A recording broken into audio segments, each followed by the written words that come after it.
In terms of career, I'd say that everything changed really after Titanic, and in really great ways. Freedom of choice, that was the main thing, to be honest with you. And now that I have children, that has actually been the most extraordinary thing that did come out of the success of that film.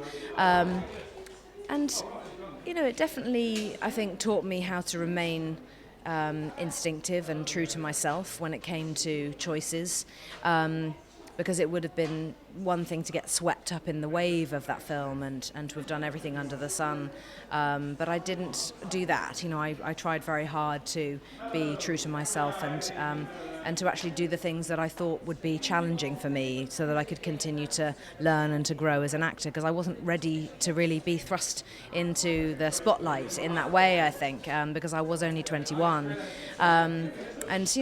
Luckily for me, I was able to retain that sense of steadiness and determination, and I think it's worked.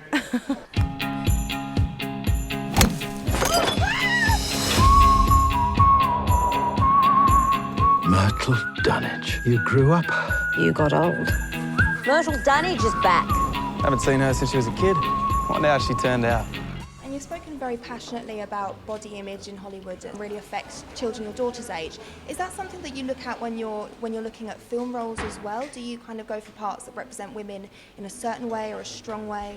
I don't particularly set out to find those types of roles, and actually sometimes it's really interesting to play vulnerable women. We all have the capacity to be vulnerable, and that's a very important human emotion as well. I just honestly set out to be truthful to the roles that I'm asked to play, and even in something like The Dressmaker, which is a comedy, it was very important to stick to the truth of the characters and who they were, and it's the circumstances that they're in that are amusing, not necessarily always the things that are coming out of their mouths.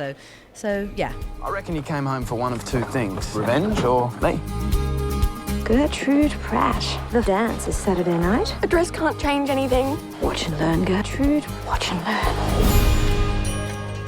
I can make you the most striking girl in the room. It's called The Dressmaker, and actually that I almost wish in a way it was called something else, because The Dressmaker does not imply huge comedy, it does not imply unexpected tragedy, and it's all of those things. It's got a kind of a tone that is more in the world of Priscilla, Queen of the Desert, as opposed to any classical period film. So yeah, go and be surprised. Stunning. You can transform people. Use it. Tilly Dunnage? I remember that day. She saw the whole thing. She murdered him. She's cursed. I didn't do it. It's just a pack of lies! They'll never forgive me for that boy's death. You're wasted here. Stop it, Charger. With what? Sitting? Why didn't you tell me? You don't scare me, Tilly Dunnage. Tilly Dunnage, you've enriched my life. I reckon you can make some bloke pretty happy.